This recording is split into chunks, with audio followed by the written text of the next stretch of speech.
अस्सलामुअलैकुम वरहमतुल्लाहि वबरकातुहू। अज़ीज़ तलबा, मैं मोहम्मद शहज़ाद ख़ान आप तमाम ही का अपने चैनल एस के एजुकेशन में खैर मक़दम करता हूँ। आप तमाम ही का तहे दिल से इस्तक़बाल करता हूँ।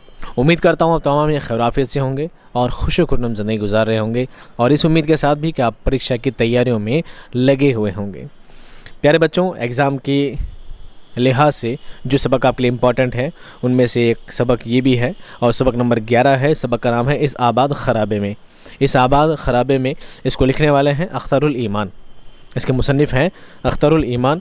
ये सबक एक आप बीती है। ये सबक क्या है? एक आप बीती है। अब आप पूछेंगे आप बीती किसे कहते हैं, तो सबसे पहले मैं टाइटल के बारे में बताता हूँ, फिर बताता हूँ आप बीती किसे कहते हैं। इस आबाद ख़राबे में आबाद कहते हैं बसना, आबाद कहते हैं बसना, यानी इस बसी बसाई दुनिया में, इस बसी बसाई दुनिया में और इस ख़राबे में। दुनिया के ख़राबा कहते हैं ख़राब को, बुराई को। इस दुनिया में अच्छाई होने के साथ साथ कितनी बुराइयां भी हैं। अच्छाइयाँ होने के साथ साथ इस अच्छी खासी दुनिया में कितनी ख़राबियां हैं, कितनी बुराइयां हैं, कितनी अच्छाइयाँ हैं। उन सभी चीज़ों को अपनी ज़िंदगी के किसी माहौल से, अपनी ज़िंदगी की किस्से से जोड़कर अख्तरुल ईमान ने इसे क्या किया है? बयान किया है। ये क्या है? एक आप बीती है। अब आप बीती के बारे में ये कह सकते हैं, आप बीती को खुद नविश्त भी कहते हैं। क्या कहते हैं? खुद नविश्त। आप बीती वैसे तो किसी जीवनी को कह सकते हैं, ठीक है, किसी की सवाना हयात को कह सकते हैं, लेकिन सवाना हयात और आप बीती में फ़र्क क्या है? सवाना हयात का मतलब होता है जीवनी। कोई इंसान किसी दूसरे शख्स के बारे में उसकी पूरी ज़िंदगी को लिखे, वो तो कहलाती है सवाना निगारी, जिसमें उसके जन्म से लेकर, उसकी पैदाइश से लेकर उसके इंतकाल तक, वफ़ात तक पूरी ज़िंदगी कैसी गुजरी है, क्या क्या उसकी ज़िंदगी में मकामात, क्या हालात पेश आए हैं, उन सभी चीज़ों को सिलसिलेवार तरीके से पेश किया जाता है। वो कहलाती है सवाना निगारी। आप बीती में क्या होता है? कोई इंसान अपनी ही ज़िंदगी के बारे में, अपनी ज़िंदगी का ही कोई किस्सा, अपनी ज़िंदगी का ही कोई टाइम पीरियड लिखता है, तो उसे आप बीती कहते हैं। इसे इंग्लिश में ऑटोबायोग्राफी भी कहते हैं। क्या कहते हैं? ऑटोबायोग्राफी भी कहते हैं। इसकी यहाँ पे तफसीर लिखी है, इसको पढ़ देते हैं और बाकी बातें उससे जुड़ी जो होंगी उसी को आपको समझाते चलते हैं, ठीक है। खुद नविश्त या आप बीती, ठीक है, दोनों एक ही चीज़ है। खुद नविश्त भी कहते हैं, आप बीती भी कहते हैं। खुद नविश्त यानी खुद की लिखी हुई, खुद की लिखी हुई। आप बीती यानी आप ही पर बीती हुई, खुद पर बीती हुई बातों को लिखना। खुद नविश्त या आप बीती का मतलब है अपनी ज़िंदगी का हाल बयान करना। उस बयान के दायरे में पूरी ज़िंदगी भी आ सकती है और ज़िंदगी का कोई ख़ास दौर या वाक़या भी,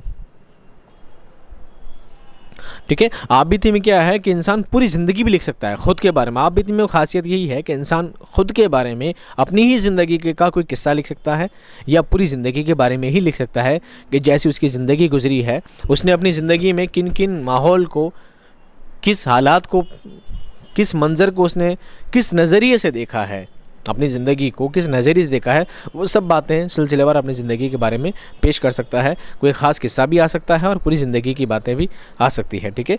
खुद नविश्त क्यों लिखी जाती है? सवाल या निशान है, खुद नविश्त क्यों लिखी जाती है, आप बीती क्यों लिखी जाती है? इस सवाल के कई जवाब हो सकते हैं, लिखने के बहुत सारे जवाब हैं। बात तो एक ही है कि भाई खुद नविश्त इंसान लिखेगा, एक इंसान अपनी ज़िंदगी, हर इंसान अपनी ज़िंदगी के बारे में लिख सकता है, ऐसे तो है ना, लेकिन कोई इंसान अपनी ज़िंदगी के बारे में लिखता है तो क्यों लिखता है? तो इस सवाल के बहुत सारे जवाब हैं, लेकिन मसलन मिसाल के तौर पे ये कि लिखने वाला अपनी यादों को मुरतब और महफूज करना चाहता है। लिखने वाला क्या करता है? अपनी ज़िंदगी की बातों को क्या करना चाहता है? मुरतब करना चाहता है, महफूज करना चाहता है, उनको सेव रखना चाहता है जो उसके साथ हुई है। आज क्या होता है? आज भी हम करते हैं फेसबुक पे, ठीक है, फेसबुक पे, इंस्टाग्राम पर हम क्या करते हैं? अलग अलग टाइम पे पोस्ट अपलोड करते रहते हैं। फिर क्या करते हैं? टेक्नोलॉजी के इस दौर में वो फेसबुक, वो इंस्टाग्राम हमें रिमाइंडर डालती है बार बार कि आज 6 तारीख के दिन आप किसी सेमिनार में थे, आज 6 जून के दिन, 10 जून के दिन, 15 जून के दिन आप किसी जगह पर घूमने गए थे। जैसे 1 साल होता है तो वो रिमाइंडर दे देता है एप्लीकेशन कि आप 1 साल पहले इसी वक्त में आप यहाँ थे। वो सब चीज़ आप क्या करते हैं? सेव करते हैं, फ़ोटो के रूप में, गैलरी के रूप में सेव कर लेते हैं। वही चीज़ उस ज़माने में इसी तरीके से लिखी जाती थी, उसे आप बीती कहते हैं। अब फ़ोटो के रूप में सेव करना या लिखना अलग अलग तरीका है, लेकिन मकसद एक ही है, ठीक है, अपनी बातों को याद रखने के लिए। या ये कि लिखने वाला अपने तजुर्बों में पढ़ने वालों को भी शरीक करना चाहता है। ये पहला जवाब है कि लिखने वाला अपनी ज़िंदगी के हालात को, ज़िंदगी के तजुर्बों को सेव रखना चाहता है, महफूज रखना चाहता है। दूसरा जवाब या ये हो सकता है कि मैंने अपनी ज़िंदगी को, यानी लिखने वाला अपनी ज़िंदगी के तजुर्बों को, अपने अनुभव को लोगों के साथ में शेयर करना चाहता है कि मैंने अपनी ज़िंदगी में ऐसे ऐसे माहौल देखे हैं, ऐसे हालात देखे हैं, ऐसे मंजर मेरी ज़िंदगी में पेश आए हैं और मैंने उस टाइम पे ऐसा डिसीजन लिया है, ऐसे मैंने काम किया है, तो लोगों से शेयर करना चाहता है। ये उसका दूसरा जवाब है। या ये, अब तीसरा जवाब, या ये कि लिखने वाला अपने कारी को ये बताना चाहता है कि उसने दुनिया और उसके लोगों को किस नज़र से देखा है। लिखने वाला कारी कहते हैं पढ़ने वाले को। वैसे कारी ना कुरान की तिलावत करने वालों को, क़िराअत करने वालों को कहते हैं, ठीक है। कारी आलिम मौलाना के लिए भी कहा जाता है वैसे, लेकिन कारी का असल लफ्ज़ी मानी है, कारी का मतलब पढ़ने वाला। या वो ये चाहता है कि जो पढ़ने वाला हो उसको ये बताना चाहता हो कि मैंने अपनी ज़िंदगी में कैसे मामलात के साथ क्या डिसीज़न लिया है, मैंने अपनी ज़िंदगी में जब मेरे साथ ऐसे कुछ माहौल, ऐसे कुछ हालात पेश आए तो मैंने क्या डिसीज़न लिया था, मैंने उस वक्त कैसे मेरे साथ हालात पेश आए थे और आपको क्या लेना चाहिए, मैंने अपनी इस दुनिया को किस नज़रिए से देखा है ना, मैंने अपनी दुनिया को किस नज़रिए से देखा है, मेरा दृष्टिकोण क्या रहा है इस दुनिया के लिए। उसी बात को उसने अपनी ऑटोबायोग्राफी में, अपनी आप बीती में बताने की कोशिश करता है। अच्छी खुदनविश्त में लिखने वाला खुद अपने मुँह मियाँ मिट्ठू नहीं बनता। ये मुहावरा है, मुँह मियाँ मिट्ठू बनना यानी अपनी ही तारीफ़ करना। एक अच्छा खुदनविश्त वही होता है अच्छी आप बीती लिखने वाला वही होता है जो अपने मुँह मियाँ मिट्ठू बने ही बनता है। नहीं, ऐसा नहीं है कि मैं अपनी ज़िंदगी के बारे में लिख रहा हूँ, मैं अपनी ज़िंदगी के बारे में कोई हालात पेश कर रहा हूँ तो सिर्फ अपनी ही तारीफ़ें लिखता रहूँ कि हाँ मैंने बहुत बढ़िया किया, मैंने बहुत अच्छा किया, हर बात में, हर मिसरे में, हर लाइन में सिर्फ अपनी ही तारीफ़ें पेश करते रहना, वो कहलाता है अपने मुँह मियाँ मिट्ठू बनना। एक अच्छा खुदनविश्त नहीं हो सकता, एक अच्छा आप बीती निगार नहीं हो सकता। इसलिए खुदनविश्त लिखने वाले को हमेशा बहुत ज़ब्त और एहतियात काम लेना पड़ता है, ज़ब्त से और एहतियात से काम लेना पड़ता है, बहुत समझदारी के साथ, कि वो अपनी अच्छाइयाँ भी बताए और बुराइयाँ भी बताए। जैसे आपने गांधी जी की ऑटोबायोग्राफी पढ़ी होगी, है ना, एक सबक भी है शायद 10th क्लास में, चोरी और उसका कफ़ारा, 10th क्लास में सबक है। उसमें क्या है, गांधी जी ने अपनी ऑटोबायोग्राफी लिखी है, उन्होंने लिखा है कि मैं क्या किया करता था, सड़क से उठाकर उनके चाचा जो बीड़ी पिया करते तो फेंक दिया करते तो मैं बीड़ी उठा पी लिया करता था। अब चाहते तो गांधी जी अपना अच्छा बता सकते थे हर जगह कि मैंने अच्छा किया, लेकिन उन्होंने अपनी कमजोरियाँ भी बताई, अपनी गलतियाँ भी बताई कि हाँ मैंने ऐसा कुछ किया है। उन्होंने अपने भाई का जो सोने का कड़ा था उसको काट के बाजार में बेच दिया। बाद में अपने वालिद से, अपने बाप से जाकर, अपने पिता से जाकर ऐसा बोला भी कि हाँ मैंने ऐसी गलती कर दी है। बाद में उन्होंने कफ़ारा किया, उससे माफ़ी मांगी, उनको माफ़ी मिल भी जाती है, ठीक है। तो ये एक अच्छा बायोग्राफी निगार वही होता है, ऑटोबायोग्राफी लिखने वाला अच्छा इंसान वही होता है जो अपनी अच्छाइयों के साथ साथ अपनी बुराइयाँ, अपनी कमियाँ भी बताए, जो हालात उसने देखे हैं वो सब कुछ बताए, सिर्फ अपनी अच्छाइयों को नहीं बताए, अपने मुँह मियाँ मिट्ठू नहीं बने। दूसरों के बयान में भी सच्चाई और दयानतदारी का ख्याल रखना ज़रूरी है, और ना सिर्फ अपने बारे में बल्कि दूसरों के बारे में भी लिखे। तो देखिए, किसी इंसान से मुझे ज़्यादा नफरत है, किसी इंसान से मुझे ज़्यादा मोहब्बत है। अब मैं जब अपनी बायोग्राफी लिखूँगा, मैं अपने बारे में कुछ लिखूँगा, मैं अपने बारे में अपनी आप बीती लिखूंगा, तो ऐसा थोड़ी है मैं अपने बारे में सब अच्छा ही लिखूंगा। जिस इंसान से मुझे ज़्यादा मोहब्बत है मैं उसके बारे में सब अच्छा ही लिखता जाऊँ, और जिस इंसान से मुझे नफरत है उसके बारे में हर चीज़ की बुराई, भले ही उसने अच्छा काम भी किया पर मैं उसको बुरा बताता चलूँ, ऐसा नहीं है। अच्छा बायोग्राफी निगार, अच्छा आप बीती निगार वही होता है जो अपने मुँह मियाँ मिट्ठू ना बने, अपनी अच्छाई और कमियाँ दोनों लिखे, और चाहे सामने वाला शख्स कैसा भी हो, अगर उसने अच्छा किया है तो अच्छा बताए, बुरा किया है तो बुरा बताए। जैसे हालत पेश आए हैं, जैसे मंजर पेश आए हैं, उन बातों को सच्चाई के साथ पेश करें, है ना। ये एक अच्छे खुदनविश्त की पहचान है। उर्दू में खुदनविश्त की रिवायत ज़्यादा पुरानी नहीं है, ये ज़्यादा पुरानी बात नहीं है। मौलाना जाफ़र थानसीरी की आप बीती काला पानी को उर्दू की पहली खुदनविश्त कहा जाता है। ये छोटा सवाल आपको याद रखना है, ये एग्ज़ाम में आ सकता है, ठीक है। काला पानी किसकी ऑटोबायोग्राफी है, किसकी पहली खुदनविश्त है, तो अब बताना है मौलाना जाफ़र थानसीरी की। उसकी इशाअत 1923 में हुई, अगरचे उसे इशाअत से बहुत पहले लिखा जा चुका था। देखो, इशाअत यानी प्रकाशन, प्रिंट, है ना, प्रिंटिंग। 1923 में इशाअत हुई, प्रिंटिंग हुई, शाया हुई है, लेकिन इसको बहुत पहले ही लिखा जा चुका था। लेकिन जब ज़रूरत लगी कहाँ से प्रिंट करवाना चाहिए, तो उसके बाद 1923 में जाके प्रिंट हुई है, इसका पब्लिकेशन हुआ है, ठीक है।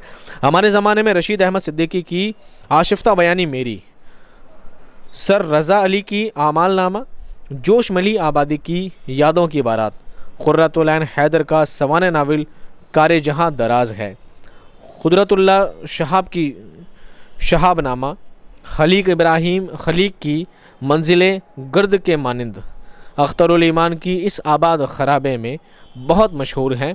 और ये इस आबाद खराबे में ये पूरी ऑटोबायोग्राफी है, बहुत बड़ी है, उसका सिर्फ छोटा सा हिस्सा है जो आपकी निसाब में शामिल है। ऐसा नहीं पूरी की पूरी दे दी आपको खुद नविश्त, उसमें एक छोटा सा हिस्सा काट कर उसमें छोटा हिस्सा जो पसंद किया है उसे आपके निसाब में शामिल किया गया है। पूरी पूरी ऑटोबायोग्राफी आपको नहीं दी गई है। ख़वातीन की आप बीतियों में बेगम हमीदा अख्तर की हमसफ़र और अदा जाफरी की जो रही सो बेखबर रही और सईदा बानो की डगर से हटकर बहुत दिलचस्प और मकबूल आप बीतियाँ हैं। आप बीती बिलउमूम नस्र में लिखी जाती है, लेकिन कुछ लोगों ने मंजूम आप बीतियाँ भी लिखी हैं। अब देखिए, कुछ लोग ऐसे हैं जिन्होंने अपनी आप बीतियाँ लिखी है। ऐसे हर इंसान अपनी आप बीती लिखता है। अब हर इंसान कैसे लिख सकता है? देखिए, हम भी आज क्या करते हैं, जो फ़ोटोशॉप, जो फेसबुक पर, इंस्टा पर हम जगह जगह घूमने फिरने जाते हैं, किसी सेमिनार में जाते हैं, किसी फंक्शन में जाते हैं, तो फ़ोटोज़ अपलोड करते रहते हैं दिन, है ना। तो उसे पता लग जाता है कि हम आज कहाँ पे थे, कल कहाँ पे थे। तो ये जो लोग हैं, जो समझदार लोग हैं, जो दानिश्वर लोग हैं, जो इस लायक हैं कि उनकी ज़िंदगी को पढ़ा जाए, उनकी ज़िंदगी में ऐसे हालात पेश आए हैं कि पढ़ा जाए, और ख़ुदा ने चाहा तो कभी मैं भी अपनी बायोग्राफी ज़रूर लिखूँगा, ठीक है, मुझे भी शौक़ है।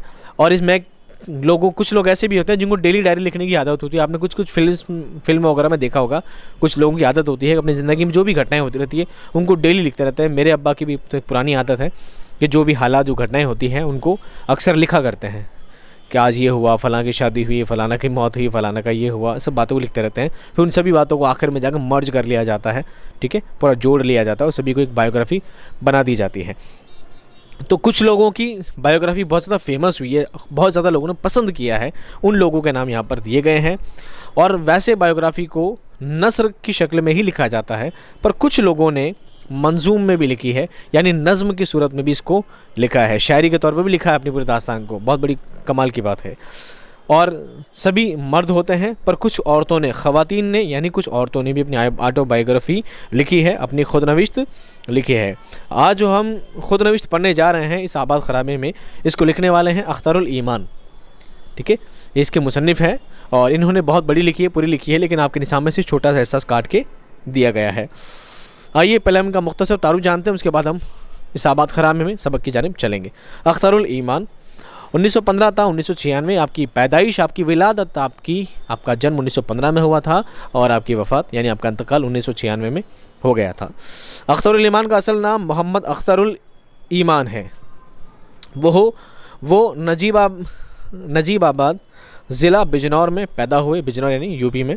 उनके वालिद मस्जिद में इमामत करते थे। अख्तरुल ईमान की इब्तदाई तालीम मुख्तलिफ़ गाँव और कस्बों के मदरसों और स्कूलों में हुई।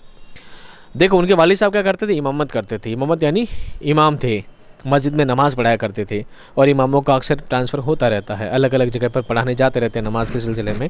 तो क्या होता है, इन्होंने अलग अलग जगह पर, अलग अलग स्कूलों में, अलग अलग मदरसों में तालीम हासिल की, क्योंकि उनके वालिद का पेशा ही ऐसा था।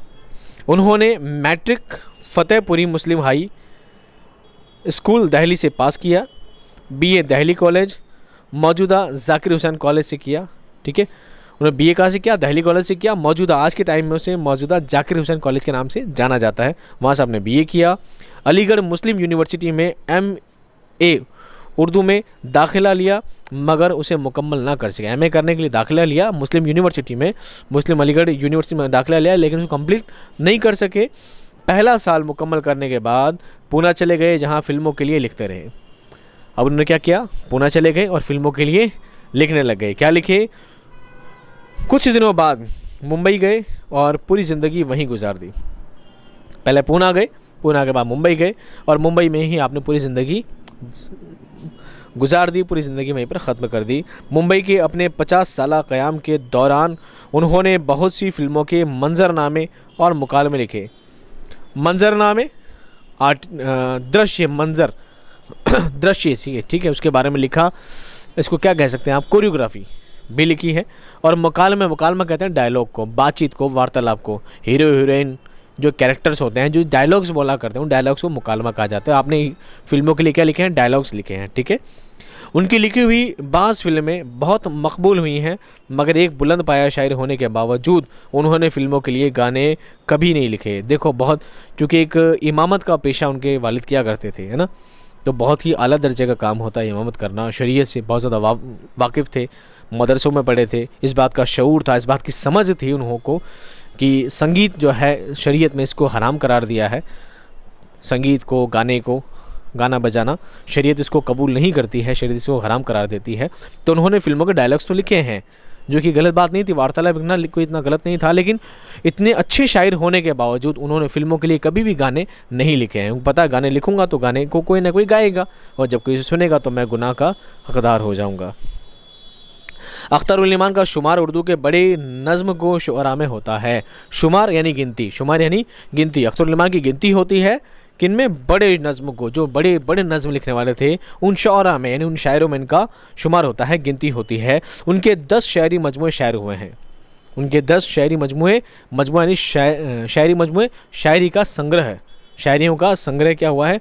प्रकाशित हुआ है, शाया हुआ है, पब्लिश हुआ है। पहला मजमुआ था गर्दाब और आखिरी था ज़मिस्तां सर्द महरी का। उनकी वफ़ात के बाद शाया हुआ।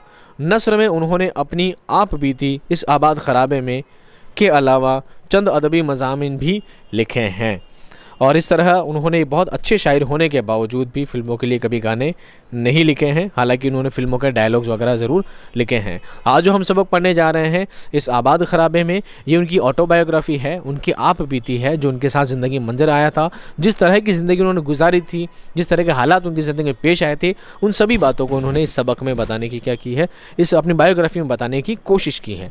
ठीक है, उसका एक छोटा सा हिस्सा हमारे सबक में, हमारे निसाब में शामिल किया गया है। आइए उसको देखते हैं, पढ़ते हैं और समझते हैं। इस आबाद ख़राबे में रात कितनी गुजर चुकी थी, अब कुछ याद नहीं, सिर्फ इतना याद है हम अब्दुल्लाहपुर जमुनानगर के स्टेशन पर उतरे थे। देखिए, अभी अपनी ज़िंदगी की बहुत पुरानी बातों को याद कर रहे हैं, अपने बचपन का किस्सा बता रहे हैं, अपने बहुत बचपन के बारे में बता रहे हैं। और जब आप भी सोचिए, आप जब 12th क्लास में आ गए हैं, आपसे कोई पूछे कि आपकी 4th 5वीं क्लास में क्या हुआ था, 4th 5वीं क्लास में आपको कोई फलां फ्रेंड हुआ करता था, तो फलां फ्रेंड हुआ करता था, तो एक बार स्कूल में उसको टीचर ने कितना मारा था, कोई पूछ ले आपसे, आप बोलेंगे हाँ कच्चा पक्का याद है, एक लड़का था, ऐसा था, नाम हम तो कच्चा पक्का याद नहीं है। तो कुछ ऐसा ही अपनी ज़िंदगी की उन बातों को थोड़ा याद कर करके, है ना, थोड़ा घुमा घुमा कर उन बातों को याद कर करके सोच सोच के लिख रहे हैं कि रात कितनी गुजर चुकी थी, रात का कौन सा पहर था, मुझे इस बारे में नहीं पता, लेकिन इतना पता है कि मैं एक स्टेशन पर उतरा था। स्टेशन था कौन सा? अब्दुल्लापुर का स्टेशन था। वहाँ पर मैं अपने वालिद साहब के साथ, अपने पिता के साथ उतरा था। प्लेटफॉर्म पर लगी हुई मिट्टी के तेल की लालटेन उजाला करने की पूरी कोशिश कर रही थी। अब देखिए, ये होता है शब्दों का कमाल, लफ्ज़ का कमाल, अल्फाज को इतनी खूबसूरती के साथ पेश करना, ये होता है बायोग्राफ़ी। यानी मैं एक मिसरे में आप ढंग से पढ़िए। आप ऐसे भी बोल सकते थे कि स्टेशन पर एक लालटेन जल रही थी, है ना, स्टेशन पर एक लालटेन जल रही थी, थोड़ी जल रही थी या थोड़ी मंदी थी, थोड़ी कम आंच में थी, कुछ भी लिख सकते थे। लेकिन कोशिश क्या की है, प्लेटफॉर्म पर लगी हुई मिट्टी के तेल के लालटेन उजाला करने की पूरी कोशिश कर रही थी। यानी एक ही लालटेन थी और पूरा उजाला उससे नहीं हो पा रहा था, लेकिन फिर भी कोशिश कर रही थी ज़्यादा उजाला हो सके। तो ये होता है शब्दों का कमाल, खूबसूरती से इस बात को पेश करना। उसके बावजूद भी गर्दोपेश पर अंधेरा गालिब था, छाया हुआ था। गर्दोपेश आज था, सब तरफ, आसपास सब तरफ, चारों तरफ क्या था? अंधेरा गालिब था, अंधेरा छाया हुआ था, लालटेन लगी होने के बावजूद। मेरे पास एक टीन का संदूक था, यानी लोहे का संदूक था, जिसकी बनावट ऐसी थी जैसे जिस्म पर आबले पड़े जाते हैं, गांठें पड़ जाती है, छाले पड़ जाती, कुछ ऐसी उसकी बनावट थी। जगह जगह से उठा हुआ था, जैसे गांठ हो जाती है, छाले हो जाते हैं ना उठे हुए से, तो कुछ ऐसे वो टीन का डब्बा था जिसमें जगह जगह छाले हो रहे थे, ऐसे उबड़ा हुआ था, यानी बहुत ज़्यादा पुराना हो चुका था। ऐसा मेरे पास संदूक था। अब्बा ने वो संदूक मेरे सिर पर रख दिया और बाकी सामान खुद उठा लिया, और हम स्टेशन से बाहर निकलकर बग़ैर कोई सवारी लिए हुए एक लंबी सड़क पर चल खड़े हुए। हमने कोई सवारी नहीं ली, कोई तांगा नहीं किया, कोई रिक्शा नहीं किया, कुछ नहीं किया, और एक लंबी सी सड़क पर हमने सारा सामान, एक अब्बू ने मेरे सर पर संदूक रख दिया और बाकी सामान खुद लेकर चलने लगे। एक इमामत का पेशा करने वाला इंसान किस तरह अपनी ज़िंदगी गुजारा करता है, ये बात आप भी देखिए और समझिए। और जो लोग मदरसे में पढ़ चुके हैं, जो बच्चे मदरसे में पढ़ चुके हैं, वो बात जानते हैं। और जो बच्चे आज भी कहीं ना कहीं अल्लाह उनको तौफीक दे कि वो आज भी अगर नमाज़ों का उनका सिलसिला जारी है, नमाज़ों में पाबंदी रखते हैं तो उनको पता है कि इमाम की ज़िंदगी कैसी होती है, एक इमाम कितनी तकलीफ़ों के साथ अपनी ज़िंदगी गुजारा करता है, लेकिन उसके बावजूद बहुत खुशी से अपनी ज़िंदगी गुजारा करता है, क्योंकि उसको अल्लाह पर तवक्कुल बहुत ज़्यादा होता है और कोशिश करता है कि उसकी कौम में भी ये जज्बा मौजूद हो। हम कहाँ जा रहे थे मुझे कुछ मालूम नहीं था। अब्बा चल रहे हैं, मैं पीछे पीछे चल रहा हूँ, मुझे नहीं मालूम कहाँ लेके जा रहे हैं। पिछला गांव हम जहाँ से चले थे उसका नाम कंबासी था। हम जहाँ से निकले थे पहले से गांव से, उसका नाम क्या था? कंबासी था। उस गांव के बारे में ऐसी कोई तफसील नहीं जो दिलचस्प हो, यानी उस गांव के बारे में ऐसी कोई बात नहीं है जो मैं आपको बताऊँगा बहुत इंटरेस्टिंग हो कि मेरा कंबासी गांव ऐसा था वैसा था, ऐसी कोई बात में नहीं थी खास बात। लेकिन अब जो बात है वो बताने लायक ज़रूरी है, मैं आपको आगे बताता हूँ। ऐसा भी कोई वाक़या नहीं जो बहुत अहम हो, सिवा उस बात के कि जिस घर में हम रहते थे कहा जाता है वहाँ आसिफ का असर है। सिवाय इस बात के कोई अहम बात नहीं थी, उस जगह पर कोई अहम बात नहीं थी, कोई ख़ास बात नहीं थी। बस ये कहते हैं कि जहाँ हम रहा करते थे वहाँ पर आसिफ का असर है, यानी भूत प्रेत का साया है। ठीक है, ये बात वहाँ पर इंटरेस्टिंग थी, यही बात आपको बताने लायक थी। वैसे कोई दूसरी कोई बात नहीं थी जो आपको बताई जाए। ऐसा भी कोई वाक़या नहीं जो बहुत अहम हो, सिवाय इस बात की कि जिस घर में हम रहते थे वहाँ कहा जाता है, ऐसा लोग कहते हैं, हम नहीं मानते इस बात को, लेकिन ऐसा लोग कहते हैं कि आसिफ का असर है। रिजवान पैदा हो चुका था। अभी किसके बारे में कह रहे हैं? रिजवान के बारे। रिजवान कौन है? उनका छोटा भाई है। रिजवान पैदा हो चुका था जो तकरीबन हफ्ता भर या 15 दिन ज़िंदा रहकर मर गया। अब उनका भाई हुआ था उस गांव में जो कि हफ्ता भर रहा था या शायद 15 दिन रहा था, इससे ज़्यादा नहीं रहा था। उसके बाद क्या हुआ, उसका इंतकाल हो गया था, बच्चा ही मर गया था। अपने इस छोटे भाई से मुझे इतना लगाव हो गया था कि मैं उसकी कब्र पर चला जाता था और वहाँ बैठे रोता रहता था। यानी जो छोटा भाई हुआ था ना, उससे बहुत ज़्यादा लगाव हो गया, मोहब्बत हो गई थी बहुत ज़्यादा। और जब वो मर गया तो मुझे उससे इतना ज़्यादा लगाव हो गया था कि जब वो मर गया तो मैं उसकी कब्र पर जाता था और घंटों बैठा बैठा वहाँ पर रोता रहता था उसकी याद में। बस्ती का कोई आदमी उधर से गुजरता था तो मुझे घर ले आता था। अब बस्ती का कोई भी आदमी उसे देखता था कि कब्रिस्तान पे अपने भाई की कब्र पे क्या रो रहा है ये बच्चा, वो जानते थे ये मौलाना साहब का लड़का है, तो क्या करते उन्हें वापस घर लेकर आ जाते थे। किन्हें? अख्तरुल ईमान को, जो कि सबक के मुसन्निफ़ हैं। मेरे वालिद इमामत का पेशा करते थे, आलिम थे, मौलाना थे। उन्होंने मजहबी तालीम सहारनपुर में हासिल की थी। सहारनपुर जगह है, वहाँ पे आपने क्या की थी? तालीम हासिल की थी, शिक्षा प्राप्त की थी। बहुत अच्छे कारी थे। अब ये कारी आ गया ना, मैंने पहले ही बताया, कारी वैसे किसे कहा जाता है? पढ़ने वाले को कहते हैं। नॉर्मली कारी किसे कहते हैं? पढ़ने वाले को। लेकिन कारी से मुराद होता है कारी जो अच्छी किरात करता हो, है ना, जो बहुत अच्छा कुरान की तिलावत किया करता हो, कुरान पाक की, कुरान करीम की जो तिलावत करता है उसे कारी कहा जाता है। तो बहुत अच्छे कारी थे। मेरे अब्बा मतलब बहुत अच्छे कुरान की तिलावत किया करते थे। उन्हें देहात बहुत पसंद थे, गाँव बहुत ज़्यादा पसंद थे। इमामत के अलावा मस्जिद के सहन में मकतब खोलते थे जहाँ देहात के हर उम्र के लड़के लड़कियाँ पढ़ने आते थे। इमामत के अलावा यानी सिर्फ इमामत नहीं करते थे बल्कि मस्जिद के में मकतब खोलते थे। मकतब कहते हैं मदरसे को, मकतब कहते हैं मदरसे को। उस मदरसे में देहात के जहाँ पर वो रहते थे, जहाँ पर इमामत कराते थे, आसपास के लड़के लड़कियाँ, गांव के बच्चे क्या होते थे? पढ़ने आते थे। ये देहात जिसमें मेरा बचपन गुजरा ज़्यादातर मुसलमान आरइयों और राजपूतों के थे। मैं जिस जगह रहता था, जहाँ जिस गांव में मेरा बचपन गुजरा है वो किसका था? ज़्यादातर मुसलमानों का था। आरइयों और राजपूतों के ये गांव थे। उन देहातों का और मेरा बड़ा जहनी ताल्लुक़ है। जहनी यानी दिमागी, जहन से यानी दिमाग से बहुत ज़्यादा मनोवैज्ञानिक सेंटिमेंटल हमारा ताल्लुक़ है, उनसे रिलेशन है। मैं बचपन से अकेला हूँ। अब अख्तरुल ईमान लिखते हैं अपने बारे में, मैं क्या हूँ? बचपन से अकेला हूँ। अकेले क्यों है? देखिए, वालिदा जब अपने मायके चली जाती थी, मैं वालिद के पास रहता था। मेरी तालीम का हर्ज ना हो इस ख्याल से वो मुझे अम्मा के साथ नहीं जाने देते थे। यानी मेरी वालिदा मायके जाती थी, पीहर जाती थी, अपने परिवार जाती थी, अपने घर जाती थी, तो मेरे अब्बा मुझे अपने साथ रख लेते थे, अम्मी के साथ जाने नहीं देते थे। मेरी पढ़ाई का हर्ज ना हो, हर्ज यानी नुकसान, हर्ज यानी नुकसान। आज बोलचाल में कहते हैं ना हम किसी बात को कि यार ऐसा नहीं ऐसा कर लिया जाए, इसमें क्या हर्ज है, वैसा नहीं ऐसा कर लिया जाए, इसमें क्या हर्ज है। तो हर्ज से मुराद क्या है? नुकसान।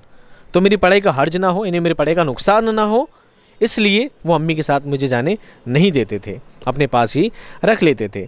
मेरी तालीम का तसव्वुर उनके जहन में वही था जो उन्होंने ख़ुद हासिल की थी। वो जैसा खुद तालीम मेरे वालिद ने हासिल की थी, वो खुद इमाम थे और वो चाहते थे कि मेरा बेटा भी अच्छा इमाम बने। उनकी ख्वाहिश भी यही थी। कुरान हिफ्ज़ करना और उर्दू फ़ारसी की थोड़ी शुद्ध बुद्ध, ताकि बड़ा होकर मैं भी उनकी तरह इमामत का पेशा अख्तियार कर सकूं। मगर ये खाना बदोशाना ज़िंदगी जो मेरे वालिद ने इख्तियार कर रखी थी, उसने मुझे कभी एक तरह की तालीम पर नहीं जमने दिया। मेरे वालिद चाहते थे कि जिस तरह वो इमाम बने हैं, उनका बेटा भी क्या बने, इमाम बने, कुरान हिफ्ज़ करे, कुरान का हाफिज़ हो और थोड़ी बहुत उर्दू फ़ारसी की शुद्ध बुद्ध हो, शुद्ध बुद्ध नहीं समझ हो, थोड़ी उर्दू फ़ारसी जानता हो ताकि काम आसानी से हो सके, और कुरान हिफ्ज़ हो, मेरा बेटा भी ऐसा मेरी तरह अच्छा इमाम बने, ऐसी उनके वालिद की ख्वाहिश थी। लेकिन खाना बदोशाना ज़िंदगी, खाना बदोशाना कहते हैं घुमक्कड़ जाती, खाना बदोश कहते हैं घुमक्कड़ को, जिनका कोई मुस्तकिल ठिकाना ना हो, जिनका कोई रहने का मुस्तकिल ठिकाना ना हो, जो आज यहाँ कल वहाँ कल कहाँ रहते थे। ऐसी हमारी ज़िंदगी थी। आज इस मस्जिद में इमामत करते थे, कभी उस मस्जिद में, कभी उस मदरसे में। वालिद साहब का बार बार अलग अलग जगह रहने से मैंने जो पढ़ाई करनी थी, मैं उस पढ़ाई को ढंग से नहीं कर सका। मुझे एक जगह पढ़ाई के लिए जमने नहीं दिया, मैं अच्छी तरह जम कर पढ़ाई नहीं कर सका। ये मेरे साथ दुश्वारी रही। खाना बदोश के लिए, खाना बदोश कहते हैं घुमक्कड़ को। जैसे आपने कबीले देखे होंगे, है ना, दूसरे लोग देखे होंगे, कुछ जातियाँ देखी होंगी, घुमक्कड़ जातियाँ जो कभी यहाँ का तंबू लगा लगा रहती है, उसे खाना बदोश कहते हैं। और खाना बदोश के ऊपर एक अशार भी है। वो अशार को इस तरह है, जब कभी बोलना मुख्तसर बोलना, जब कभी बोलना वक्त पर बोलना, मुद्दतों सोचना मुख्तसर बोलना, मेरी खाना बदोशी से पूछे कोई, कितना मुश्किल है रस्ते को घर बोलना। बहुत खूबसूरत शेर है। जब कभी बोलना वक्त पर बोलना, मुद्दतों सोचना मुख्तसर बोलना, मेरी खाना बदोशी से पूछे कोई, कितना मुश्किल है रस्ते को घर बोलना। यानी रास्ते में घर बना लेना कितना मुश्किल होता है। मेरी खाना बदोशी से पूछे कोई, मेरी घुमक्कड़ों ने पूछे। कुछ ऐसा ही हाल इनका भी था। ये पढ़ नहीं पाते थे, उनको आए दिन जगह चेंज करनी पड़ती थी। इस वजह से इनकी पढ़ाई अच्छी तरीके से नहीं हो पाती थी। कभी सरकारी स्कूल में दाखिल कर दिया जाता था, कभी कुरान हिफ्ज़ करने पर लगा दिया जाता था, और बस दिन रात इसी तरह गुज़रते चले जा रहे थे, दिन रात गुज़रते चले जा रहे थे। कभी सरकारी स्कूल में दाखिला दे दिया जाता था, कभी कुरान हिफ्ज़ के लिए लगा दिया जाता था, कभी मदरसे में, कभी स्कूल में। ऐसा हमारा पूरा टाइम पीरियड, मेरा पूरा ऐसा ही निकल गया। इन तस्वीरों में जिनका ताल्लुक़ मेरे ज़हनी पस मंज़र से है, एक तस्वीर मेरे जहन में बहुत वाज़ेह है। अभी अपनी पुरानी बातों को तस्वीर से तशबीह दे रहे हैं कि पुराने जो चित्र इन्होंने देखे हैं, पुरानी ज़िंदगी हालात हैं, उनको तस्वीर बता रहे हैं कि ये जो दृश्य है मेरी ज़िंदगी आँखों के से जो जुड़े हुए हैं, कि मैं स्कूल में रहा करता था, कभी सरकारी स्कूल जाता था, कभी मदरसे में पढ़ा करता था, कभी कुरान हिफ्ज़ का काम किया करता था, कभी सरकारी स्कूल चला जाता था, कभी गांव में रहा करता था, कभी मदरसे में रहा करता। ये सब बातें उनको क्या एक तरह एक गैलरी उनके जहन में सेट हो रखी है। उनमें से एक बात उनको बहुत ज़्यादा वाज़ेह है, बहुत ज़्यादा साफ़ सुथरी है। एक बात स्पष्ट है, मैं एक बैलगाड़ी के पास खड़ा हूँ। अब ये उनको मंजर याद आ रहा अपनी ज़िंदगी का पुराना, कि मैं एक बैलगाड़ी के पास खड़ा हूँ, हम एक गांव छोड़कर दूसरे गांव में जा रहे हैं, हमारा सामान बैलगाड़ी में लादा जा रहा है, और मैं ये मंजर बड़ी बेबसी के साथ देख रहा हूँ। बेबसी यानी बेचैनी के साथ, मजबूरी के साथ, लाचारी के साथ देख रहा हूँ कि मेरा सामान उस बैलगाड़ी पे लादा जा रहा है। बेबसी इसलिए की कि मैं गांव नहीं छोड़ना चाहता था, क्योंकि मैं बार बार इतनी जगह बदल चुका था। मेरी इच्छा नहीं थी कि मैं और गांव बदलूं, मैं नहीं चाहता था। उस गांव का नाम रकड़ी था। क्या था? रकड़ी था। यहाँ बहुत से जोहड़ थे। जोहड़ कहते हैं छोटे छोटे तालाब को। क्या कहते हैं? छोटे छोटे तालाब को जोहड़ कहा जाता है। जोहड़ थे। जोहड़ों में कमल और नीलोफर थे, खिलते थे। कमल यानी कमल के फूल के कहते हैं शायद, और नीलोफर फूल होते हैं। नीलोफर क्या है? फूल की किस्म है एक। वहाँ फूल खिला करते थे। सब तरफ नीले नीले होते हैं। सब तरफ बड़े बड़े आमों के घने बाग थे। आमों के बाग थे जहाँ वो रहा करते थे। उस गांव की बात बता रहे हैं, रकड़ी की। बागों में खलियान पड़ते थे, कोयलें कूकती थी, पपीहे बोलते थे। हरे हरे जंगलों और खेतों में हर हिरणों की डारें किलेलें करती दिखाई देती थी। कीकर और खजूर के पेड़ों में ब्यो के घोंसले थे। ठीक है, ब्यो जानते हो ना? ब्यो, बयो, बयो एक पक्षी होता है, बयो, बया का घोंसला। बयों के घोंसले थे जिनमें, छोटी चिड़िया की तरह होता है, जिनमें बैठे वो झूलते रहते थे। गीत गाते रहते थे, एक दूसरे का ताक़ुब करते रहते थे। ताक़ुब कहते हैं पीछा करने को, ताक़ुब कहते हैं पीछा करने को। हर चीज़ जुड़ी हुई थी। वहाँ का माहौल, उस गांव का माहौल बता रहे हैं कि वहाँ पर बहुत सारे जौहर थे, छोटे छोटे तालाब थे, चारों तरफ आम के बाग थे, उसमें अच्छे अच्छे फूल खिला करते थे, नीलोफर के, कमल के फूल खिला करते थे, है ना। आसपास का माहौल बहुत खुशनुमा मंजर था। उस गांव से बहुत ज़्यादा उनको दिल लगी हो गई थी, बहुत ज़्यादा वो गांव पसंद आ गया था। ऐसा उस गांव का मंजर उन्होंने अपनी उस चित्र में पेश किया है, उस बात को लिखने की कोशिश की है। पिद्दे थे, शामाएँ थी, लाल थे जो मौसम की तब्दीली के साथ रंग बदलते थे, मैनाएँ थी, खूबसूरत आवाज़ वाले दैयड़ थे, ये दैयड़ी वर्ड है ना, दैयड़ थे। गरज की वो सब कुछ था जो मुझे मरगूब और पसंद था। मरगूब भी पसंद को कहते हैं ना, बहुत ज़्यादा पसंद आना। ये सब था और ये सब मुझे क्या बहुत ज़्यादा पसंद था। धीरे धीरे आदमी किसी जगह पर रहता है तो क्या धीरे धीरे सब चीज़ें उससे कनेक्ट हो जाती हैं, जो चीज़ें क्या धीरे धीरे इंसान को पसंद आने लगती है, फिर उसका दिल नहीं करता उन सब चीज़ों को छोड़ने का, उन सब चीज़ों से दूर जाने का। मगर मेरी मर्ज़ी नहीं चली, मुझे गाड़ी में बिठा दिया गया और गाड़ी मुझे लेकर रवाना हो गई, मगर मैं वहीं खड़ा रह गया। यही वो गांव रकड़ी था जिसे छोड़कर हम कंबासी गए थे। अब ये पुराना बता रहे हैं, बहुत पुराना केस, कि देखो रकड़ी के बारे में बता रहे, रकड़ी में भी रहा करता था और वहाँ का माहौल कुछ ऐसा था। और क्या हुआ, मैं नहीं जाना चाहता था, उस गांव को छोड़कर नहीं जाना चाहता था, लेकिन मेरी मर्ज़ी नहीं चली। अब आप खुद सोचिए, छोटा बच्चा है, उनके वालिद साहब इस बात का क्या करते हैं, हर बात का फैसला किया करते हैं, तो बच्चे की कहाँ चलती है। वो नहीं जाना चाहते थे, लेकिन फिर भी सामान लाद दिया गया और बैलगाड़ी चली गई। बैलगाड़ी चली गई लेकिन मैं वहीं रह गया। मैं वहीं रह गया से मुराद क्या है कि मैं तो जिस्मानी तौर पे तो वहाँ से जा चुका, लेकिन मेरा जहन, मेरा दिल आदमी वहीं अटका रह गया। उसी गांव से मेरी बातें, मेरी यादें क्या हो गई, जुड़ी रह गई। वो गांव मेरे जहन में सेट रह गया। तो ये सब बातें क्या लिखेंगे, इस तरह लिखेंगे, मैं तो निकल गया था, जिस्मानी तौर पर मैं वहाँ से चला चुका था, बैलगाड़ी चली गई थी, मैं वहीं रह गया था, मेरा दिल वहीं पर रह चुका था। ये बात यहाँ पे बता रहे हैं। और ये वही गांव था रकड़ी जिसको छोड़कर हम कंबासी गए थे। कहाँ गए थे, कंबासी। और कंबासी से ही ये लोग कहाँ आए थे, अब्दुल्लापुर आए थे, जहाँ पर इन्होंने आगे किस्सा बयान किया था।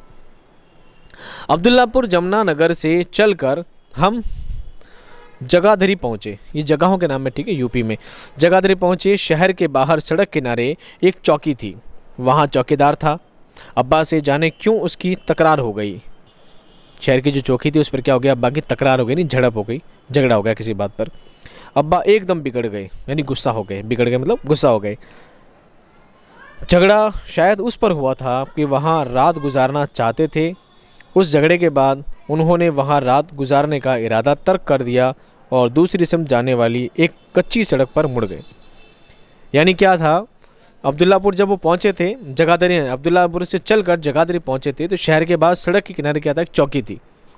अब सफ़र थोड़ा आगे करने में कोई प्रॉब्लम होगी, कोई इशू रहा होगा, कोई वजह रही होगी, तो उन्होंने सोचा कि वहाँ पर रात रुकना चाहते थे, लेकिन चौकीदार ने वहाँ ठहरने नहीं दिया। उसी बात पर अब्बा की क्या हो गई थी, झड़प हो गई थी। अब्बा जी बिगड़ गए कि नहीं, मैं तो ठहरूंगा यहीं पर, और इस बात पर दोनों में बहस हो गई। फिर अब्बा जी ने तर्क कर दिया, ठीक है अब रात को यहाँ नहीं रहना, और पास वाली कच्ची सड़क पर दोनों बाप बेटे मुड़ गए और वहीं से अपना सफ़र शुरू कर दिया। रात चांदनी थी। देखो आप ऐसे भी लिख सकते थे, चांदनी रात थी, लेकिन ऐसे नहीं लिखते, रात चांदनी थी। जो रात थी वो कैसी थी, चांदनी थी। कच्ची सड़क पर थोड़ी देर चलने के बाद एक बहुत बड़ा तालाब आया। कच्ची सड़क पर चलते चलते क्या गया, तालाब आया। अब्बा तालाब के किनारे रुक गए, आगे तालाब से गुजर कर जाना था। थोड़ी देर सोचने के बाद अब्बा ने कहा, मेरे पीछे पीछे आओ, और लाठी से पानी नापते हुए तालाब में उतर गए और धीरे धीरे लाठी से पानी नापते नापते दूसरी तरफ पहुंच गए। और ये बहुत ही तकलीफ़ ज़दा, बहुत ही परेशानियों भरा हाल हमारे बुज़ुर्गों ने झेला है। ये एक तरीका है पुराने ज़माने का कि जब वो तालाब पर पहुँचे थे तो अब तालाब से सफ़र तय करना था कि अब तालाब को पार करके अगले मोड़ पर जाना है। तालाब को पार करके अगले मोड़ पर जाना है। अब डायरेक्ट तालाब में चले जाएँ, क्या पता तालाब गहरा हो, हम डूब जाएँ, है ना। तो क्या करते थे, एक लंबा डंडा लिया करते थे और जंबे से क्या करते, तालाब में आगे आगे अपने मुँह से आगे, जैसे अंधे लोग नहीं चलते आगे आगे, इशारा करते करते कोई चीज़ टकरा ना जाए, ऐसे ही तालाब में क्या करते थे, डंडा डाल कर देखते थे कि भी तालाब ज़्यादा गहरा तो नहीं है, और जहाँ पर आगे डंडा डूब जाता है मतलब आगे डूबने वाला मामला है, इस आगे नहीं जाना है। तो भी क्या, तालाब से डंडे से तालाब का पानी नापते नापते नापते नापते उसको क्रैक कर लिया। सोचिए उस दौर में, उस ज़माने में कैसा हाल रहा होगा, किन मुश्किलात का इन लोगों ने सामना किया होगा। और जाहिर सी बात है इतनी मुश्किलात सामने आई है, इतने हालात उन्होंने देखे हैं, तभी उनको ऑटोबायोग्राफी लिखने की ज़रूरत पड़ी है। हमने क्या किया है, हम तो पैदा हुए हैं, अब्बू ने स्कूल भेजा है, फर्स्ट क्लास सैलरी दे दी है, फर्स्ट क्लास क्या बोलते हैं पॉकेट मनी दे दी है ना, एक हाथ में मोबाइल दे दिया है, उसमें 4G का रिचार्ज करवा दिया है, मज़े से मोबाइल चला के यूट्यूब चला के बैठे। हमने क्या देखा है? हमने कुछ नहीं देखा है। मैं आपकी बात कर रहा हूँ, मेरी नहीं हो, मैंने बहुत कुछ देखा है, मैं अपनी ज़िंदगी बहुत सारे मामला से गुजरा हूँ। ये कभी मेरी ऑटोबायोग्राफी आए तो आप सुन लेना, आप उसमें पढ़ लेना कि मैंने किन हालातों से मैं भी दो चार हुआ हूँ। ये नहीं कहता कि आपकी ज़िंदगी में तकलीफ़ नहीं आई होगी, बेशक हर इंसान की ज़िंदगी में उसके मयार के लेवल तक, उसकी ज़िंदगी के स्तर तक, उसकी ज़िंदगी के लेवल तक उसको भी परेशानियों का सामना करना ही पड़ता है। उसको लगता है कि मेरी परेशानियाँ सबसे ज़्यादा है। इस दुनिया का हर इंसान क्या सोचता है, मेरी परेशानी सबसे ज़्यादा है। लेकिन जब उसे पता लगता है कि मुझसे भी ज़्यादा परेशान बहुत लोग हैं, वो कहते हैं ना, पुराना गाना भी है, दुनिया में कितना गम है, मेरा गम कितना कम है, लोगों का गम देखा तो मैं अपना गम भूल गया। यानी दुनिया में बहुत गम है, मैं सोचता हूँ मेरे गम बहुत कुछ है, आज मुझे लॉस हो गया, आज मुझे घाटा लग गया, आज मुझे परेशानी आ गई। इससे भी ज़्यादा बड़ी बड़ी परेशानियों में लोग डूबे हुए हैं, हमारी परेशानी कुछ भी नहीं उनके आगे। बहरहाल सब बातों को छोड़ते हुए आ गई, तो वो लोग तालाब क्रैक करते हुए तालाब में डंडे से पानी नापते नापते तालाब का सफ़र उन्होंने तय कर लिया और दूसरे मोड़ पर आ पहुँचे। तालाब से गुजरने के बाद रास्ते में दो तीन बाग पड़े, मगर अब्बा नहीं रुके। 2-3 बागीचे आए पर अब्बा रुके नहीं। उसके बाद एक कांस का जंगल आया, मगर वो चलते रहे। कांस क्या है? कांस एक तरह की घास है। क्या है? एक तरह की घास है, खरपतवार भी कह सकते हैं आप। कांस एक घास है जो पीले पीले फूल आते हैं छोटे छोटे से, एक तरह घास हुआ करती। कांस का जंगल भी आया, लेकिन अब्बा वहाँ नहीं रुके। हम बहुत देर तक चलते रहे, यानी चलते रहे। इनको बस सनक चढ़ गई थी, मुझे उस चौकीदार ने ठहरने नहीं दिया, बस मुझे आगे सफ़र तय करना है। अड़ गए उस बात पर। जंगल के बोलते सन्नाटे के सिवा और कुछ सुनाई नहीं देता था। बिल्कुल जंगल में सन्नाटा था, हल्की हल्की हवा चलती है तो पत्तों के हिलने की, और जंगलों में साई साई की आवाज़ आती है, उसके सिवा कुछ और सुनाई नहीं दे रहा था। गाहे गाहे आसपास से गीदड़ों के बोलने की आवाज़ सुनाई दे जाती थी। गाहे गाहे कभी कभी गीदड़ों की आवाज़, जंगल में गीदड़ की भी आवाज़ कभी कभी सुनाई देती थी। इतना डर, उतना खौफज़दा माहौल, ऐसी खौफ वाली रात में हम गुजर रहे थे। बहुत देर चलने के बाद फिर एक जोहड़ आया, एक छोटा तालाब आया, जिसके दाएं तरफ कांस का जंगल था और सामने एक बाग था। अब एक छोटा सा तालाब आया है, जोहड़ आया है, उसके दाएं तरफ, दाहिनी तरफ क्या था? एक कांस का जंगल था, वही छोटी घास का जंगल था, और सामने की तरफ एक बाग था। अब्बा ने बाग में सामान रख दिया, एक चादर निकाल कर बिछा दी और कहा सो जाओ। मैं लेटते ही सो गया। अब देखो, छोटा सा बच्चा इतने लंबा सफ़र तय करके आया है तो जाहिर सी बात है बहुत ज़्यादा थकान होगी।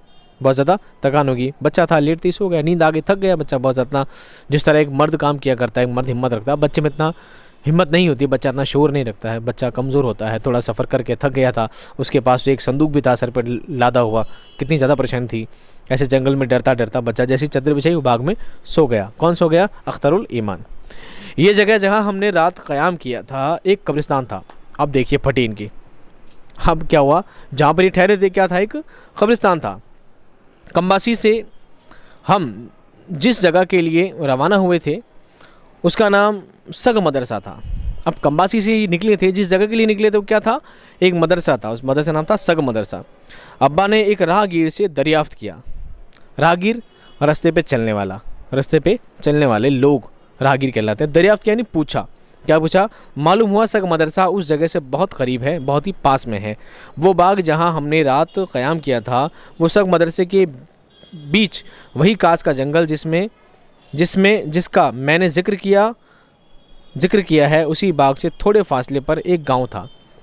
जो बता रहे हैं ना कांस का जंगल था, उस कांस के जंगल से पास में क्या था? गांव था। उस गांव में ही क्या था? सग मदरसा था, जिसका नाम सग था, और उसी निस्बत से उस मदरसे का नाम सग मदरसा था। गांव का नाम था सग और मदरसे का नाम था सग मदरसा। क्यों? गांव के नाम से ही नाम रख दिया गया था। थोड़ी देर बाद हम सग मदरसा पहुँच गए। उस राहगीर से पता पूछा कि पास में ही है, तो थोड़ी देर बाद ये सामान उठाया और सग मदरसा पहुँच गए, दोनों बाप बेटे। सग मदरसा दरअसल एक यतीम खाना था। यतीम खाना जानते हैं ना, जिनके माँ बाप नहीं होते हैं, जो यतीम हुआ करते हैं, उसे यतीम रखने वाली जो जगह यहाँ पर यतीम बच्चे रहा करते हैं, यतीम खाना कहलाता है। तो सग मदरसा था क्या था? एक यतीम खाना था। जो एक बग़ैर छत की मस्जिद और चंद फूस के छप्परों पर मुश्तमिल था। देखिए पुराने ज़माने के हालात, किन किन परेशानियों में लोग रहा करते हैं। ये जो मदरसा था ये एक बग़ैर छत की मस्जिद, बिना छत की, छत भी नहीं ऐसी तो मस्जिद थी, और फूस के छप्परों पर मुश्तमिल, फूस के, लकड़ी के फूस से बने हुए क्या थे, छप्पर थे। इतना कमज़ोर सा मदरसा था। इस सग मदरसे के मोहतमिम और रोह रवा हाफिज़ुल्लाह दया नाम के एक साहब थे। मोहतमिम कहते हैं एहतमाम करने वाले को, एहतमाम कहते हैं अरेंजमेंट करने वाले को। तो यहाँ के अरेंजमेंट करने वाले जो थे, रूह रवा यानी सर्वे सर्वा, हिंदी में क्या कहते हैं, सर्वे सर्वा, समझ ना, सर्वे सर्वा। यहाँ के सर्वे सर्वा कौन है, रूह रवा कौन है, हाफिज़ुल्लाह दया नाम के एक साहब थे। हाफिज़ुल्लाह दया नाम के एक साहब थे जो यहाँ के सर्वे सर्वा थे, करता धरता सब कुछ, उसका पूरा निज़ाम संभालना, उसका पूरा मैनेजमेंट रखना, उस मदरसे का पूरा कौन करते थे, हाफिज़ुल्लाह साहब करते थे। ठीक है, दया साहब, गोरे चिट्टे, कद थोड़ा निकलता हुआ। अब ये उनके कदो कामत के बारे में बता रहे हैं। हाफिज़ुल्लाह दया साहब जो थे कैसे थे, गोरे चिट्टे थे, यानी बिल्कुल गोरे गोरेगढ़ थे, कद थोड़ा निकलता हुआ, तबाक सा चेहरा और फैली हुई नाक, बातचीत में अच्छे थे और गवारा आदाब व अतवार के इंसान थे। कैसे थे, गोरे चिट्टे थे, कद थोड़ा निकला हुआ था, लंबे चिट्टे थे, तबाक सा चेहरा यानी फैला हुआ चेहरा। ठीक है, फैला हुआ सा चेहरा था, फैली हुई नहीं सी नाक थी, फीडी नाक को हमारे यहाँ बोलते हैं मारवाड़ी में, फीडी नाक। बातचीत में अच्छे थे, उनका बातचीत करने का तरीका थोड़ा अच्छा था, खुशगवार था। गवारा आदाब, अदब करने का तरीका, लोगों से अदब से पेश आना। गवार आदाब, ऐसा अदब जिसको इख्तियार कर लिया जाए, कबूल कर लिया। गवार आदाब, ऐसा अदब करने का तरीका जो लोगों को पसंद आए, तो गवार आदाब थे। आदाब व अतवार, अतवार जमा है तौर की, तौर तरीका, समझ, आदमी का तौर तरीका, रहन सहन, तो अतवार के तरीके थे, अच्छे तरीके, उनके अच्छे तौर तरीके से पेश आते थे।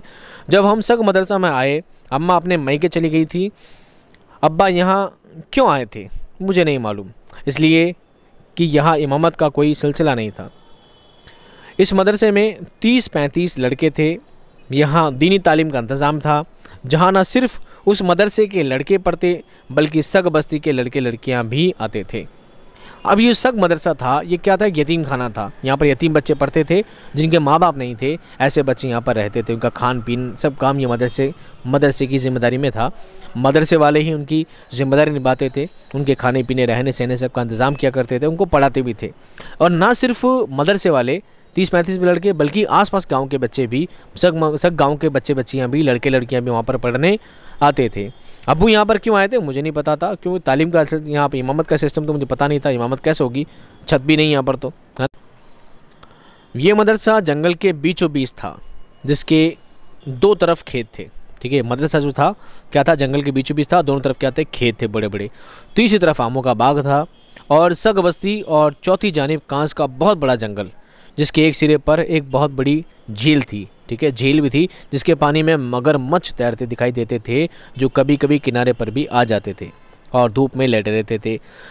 झील का बेशतर हिस्सा नरसुल और पेड़े के झुंड से बटा हुआ था।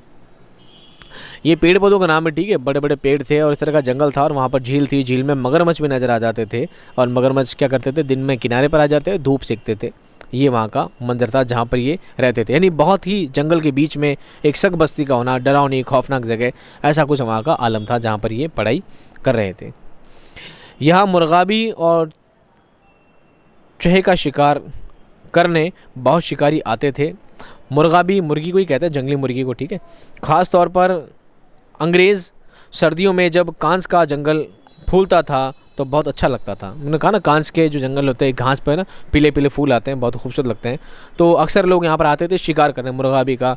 वैसे मेरे हिसाब से मुर्गाबी शायद शुतुरमुर्ग को ही कहा जाता होगा शायद, या मुर्गाबी शुतुरमुर्ग से ही तशबीह रखने वाला एक जानवर हो सकता है। मुर्गाबी का अंडा मैंने एक हातिम ताई की मूवी में सुना था, मुर्गाबी का अंडा। ठीक है, कुछ रोज़ साथ रहकर मेरे वालिद मुझे छोड़कर चले गए। अब वालिद साहब को साथ लेकर आए, थोड़े दिन तो वहीं साथ में मदरसे में रहे, और एक दिन को छोड़ के चले, बेटा अब तो पढ़ाई कर, अब मैं यहाँ से अलविदा चाहता हूँ। बाद में पता चला उन्होंने इमामत का पेशा तर्क कर दिया और मदरसे के लिए चंदा इकट्ठा करने का काम अपने ज़िम्मे लिया था। थोड़े दिन बाद मुझे पता चला कि अब्बा इमामत करने के लिए यहाँ से आए थे, लेकिन इमामत का काम तर्क कर दिया, अब मदरसे के चंदे के लिए क्या कर रहे हैं, कोशिश कर रहे हैं। ये बात जो बच्चे मदरसे में पढ़ चुके हैं ठीक है, उन बच्चों को पता है, और वैसे भी जो मोमिन बच्चे हैं उनको पता है कि मस्जिद का, मदरसों का सारा कार्य निज़ाम किससे चलता है? चंदे से ही चला करता है। रमज़ान में सारे मौलाना वगैरह सभी इमाम वगैरह जाते हैं, कोशिश करते हैं उस मदरसों के लिए चंदे का, ज़कात फ़ितर का इंतज़ाम करें, और क्योंकि उन मदरसों का और कोई दूसरा सोर्स नहीं होता है, उसी से मदरसे की बुनियाद रखी जाती है, उसी से मदरसे का सारा कारगुजारी हुआ करती है। तो उनके अब्बू ने भी इस ज़िम्मे को अपने सर ले लिया था कि मैं मदरसे के लिए क्या लाऊंगा? चंदा लाऊंगा। मदरसे के लिए चंदा गांव-गांव घूम कर करते थे। हाफिज़ुल्लाह दया भी ज़्यादातर यही काम करते थे, और गर्मियों में चंदा इकट्ठा करने शिमला चले जाते थे। कहाँ जाते थे? शिमला।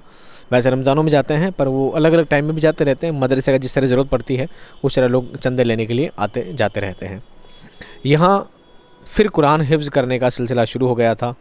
जाने से पहले एक दिन अब्बा ने मुझे नमाज़ सिखाई। पूछा, सूरह फातिहा आती है? मैंने नीयत बांधे बांधे कहा, आती है। देखिए, आप छोटे बच्चे की बात बता रहे हैं, बचपन की बात बता रहे हैं कि वो क्या गर्मियों में शिमला चले जाते थे, और जब अब्बू जाने लगे, जब अब्बू उनको छोड़कर जाने लगे, वालिद साहब उनको वहाँ से, मौलाना साहब उनको छोड़कर जाने लगे, तो जाने से एक दिन पहले उनको क्या सिखाई? नमाज़ सिखाई। क्या सिखाई? नमाज़ सिखाई। और नीयत बांधे बांधे उन्होंने पूछा, सूरह फातिहा आती है? सूरह फातिहा नहीं, अल्हम्दु शरीफ, अल्हम्दुलिल्लाहि रब्बिल आलमीन, उनको सिखाई। उनको पूछा क्या आती है? तो उन्होंने नीयत बांध दिया। पता है नमाज की जब नीयत बांध ली जाती है तो कुछ बोला नहीं करते, उन्होंने नीयत बांधे बांधी कह दिया, हाँ आती है। क्या सूरह फातिहा आती है? अल्हम्दु आती है। उन्होंने नीयत बांध बोला, आती है। कहने लगे, नमाज की नीयत बांधी हो तो बोला नहीं करते। कौन बोले? अब्बू बोले, वालिद साहब बोले कि जब नमाज की नीयत बांध लेते हैं तो बोलते नहीं हैं।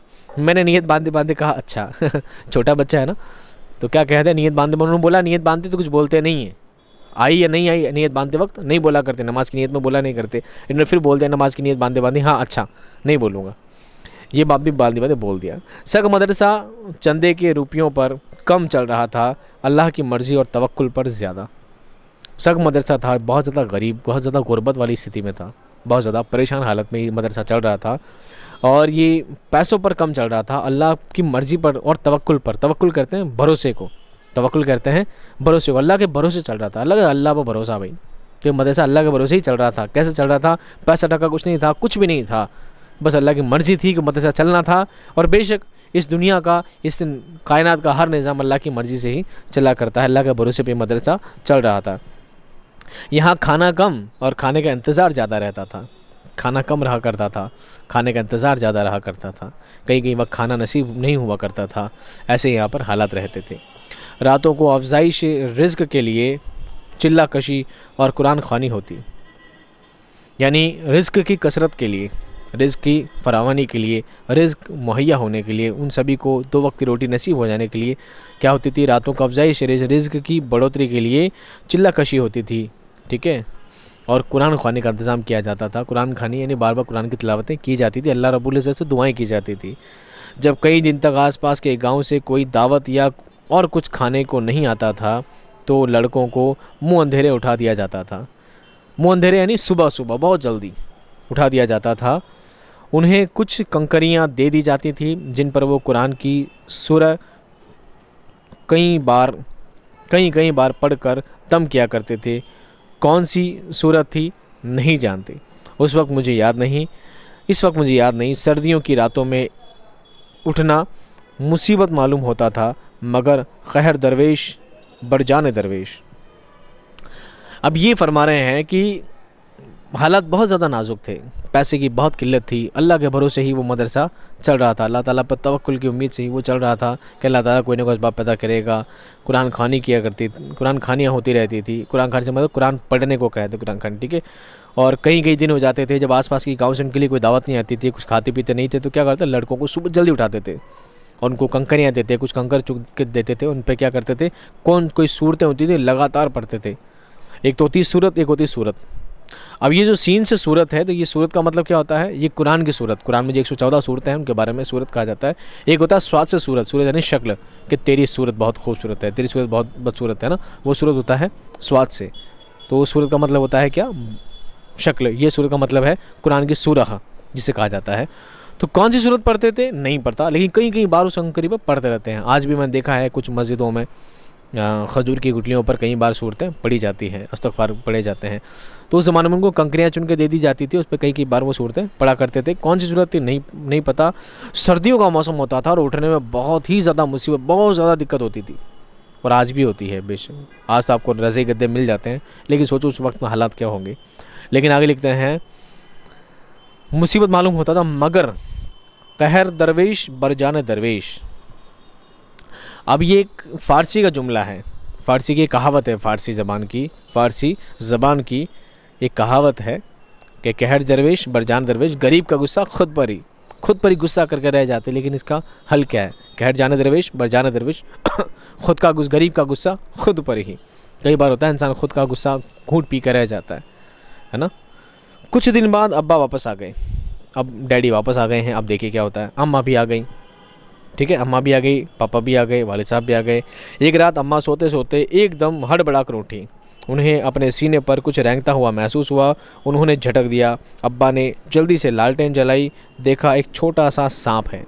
एक रात हम चूल्हे के पास बैठे खाना खा रहे थे, अचानक चूल्हे की उखबी दीवार से एक बहुत बड़ा सांप निकला और तेज़ी से दूसरी तरफ चला गया और गायब हो गया। एक रात अम्मा अब्बा दोनों आ गए और अम्मा रात को सो रही थी, तो उनके सीने से कुछ रेंगता हुआ निकला, छोटा सा सांप था। अब्बा ने लालटेन जले, पता लगा सांप था। और थोड़ी देर बाद चूल्हे के पास बैठे थे तो उखबी दीवार चिपकी हुई पास वाली दीवार से क्या निकला, एक बड़ा सा सांप निकला। एक तरफ निकला और दूसरी तरफ चला गया। नहीं, हालात देखिए, कितना घना जंगल होगा वो, कितने जंगल वाले इलाके में वो लोग रहे होंगे। अब जो लोग गाँव में रहते हैं वो चीज़ आज भी फेस करते होंगे इन चीज़ों को। अगर कोई करता है तो मुझे कमेंट में ज़रूर बताना इस चीज़ के बारे में। एक रात हम चूल्हे के पास बैठे थे और के पास खाना खा रहे थे, अचानक चूल्हे की उखबी दीवार से एक बहुत बड़ा सांप निकला और तेज़ी से दूसरी तरफ चला गया और गायब हो गया।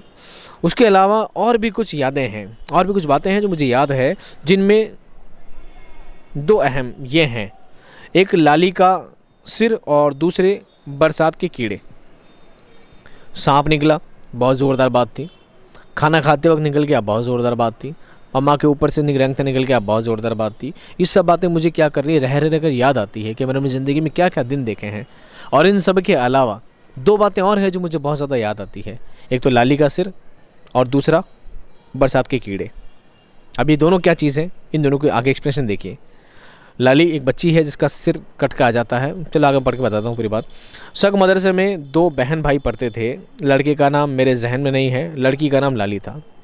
दो भाई बहन पढ़ते थे, लड़के का नाम पता नहीं, लड़की का नाम क्या था, लाली था। वो किसी बैरे या बटलर के बच्चे थे। समझते हैं बैरे बटलर? ये बैरे या बटलर यानी होटल में होते हैं ना जो वेटर से बढ़ के जो ऑर्डर वगैरह लिया करते हैं, बैरा बटलर कहा जाता है उसे। उसके बच्चे थे, दोनों भाई बहन थे। जो शिमला में काम करता था, उनका जो वालिद था, उनके जो वालिद साहब थे, बटलर थे, बैरे थे जो थे, वो किसी होटल में शिमला में काम करते थे। उन्हें हाफिज़ुल्लाह दया ले आए थे, हाफिज़ुल्लाह दया उन्हें मदरसे ले आए थे। लाली बहुत छोटी थी, यही कोई 4-5 साल की होगी। सब लड़के उससे बड़ा लाड करते थे। लाड देखो, ये ना मारवाड़ी भाषा है वैसे, लाड करना नहीं, प्यार करना। सभी लड़के बहुत ज़्यादा प्यार से रखते थे। बहुत छोटी मासूम सी बच्ची थी, 4-5 साल की। सभी बच्चे बड़े चाव के साथ, बड़े लगाव के बच्ची को रखा करते थे। एक रोज़ सोकर उठे तो मालूम हुआ कि लाली गायब है। सब बच्चे सो रहे थे। सुबह उठे तो पता लगा लाली कहाँ है, लाली तो है ही नहीं। सबको बड़ा ताज्जुब हुआ, वो कहाँ जा सकती है। मदरसे में हर जगह ढूंढा मगर नहीं मिली। सब जंगल की तरफ दौड़े उसे पुकारते हुए। कुछ लड़के जंगल में एक तरफ गए और कुछ दूसरी तरफ। आखिर लाली मिल गई। सब बच्चे घूमे, कभी लाली कहाँ गई, लाली कहाँ गई। जंगल में आधे बच्चे इधर, आधे बच्चे उधर, आधे बच्चे मेरे पीछे, है ना। तो पूरे बच्चे घूमते घूमते जंगल में गए और आखिर में सब जंगल की तरफ दौड़े उसे पुकारते हुए। कुछ लड़के जंगल में एक तरफ गए, कुछ दूसरी तरफ। आखिर लाली मिल गई। एक भिट के बाहर कुछ खून में लथपथ लाली के कपड़े और उसकी खोपड़ी पड़ी थी। उसे लकड़ बगा उठा ले गया था। भिट कहते हैं बिल को, भिट कहते हैं बिल को जहाँ पर जानवर रहा करते हैं। तो जंगल में मिले, क्या मिला, एक भिट के पास खून मिला, बहुत सारा खून बिखरा पड़ा था और खून में भरे हुए लाली के कपड़े मिले और लाली की खोपड़ी मिली, लाली का सिर मिल गया। यानी कि लाली को कौन खा गया था, लकड़बग्गा रात को उठाकर ले गया था। लकड़बग्गा भी एक जानवर हुआ करता है। हर तरफ जंगल होने की वजह से रात को भंगे और पतंगे बहुत आते थे और जब खाना खाने बैठते थे तो दाल में गिर जाते थे। उनकी बू इतनी तेज़ और ख़राब होती थी कि अब तक मेरी नाक में बसी हुई है।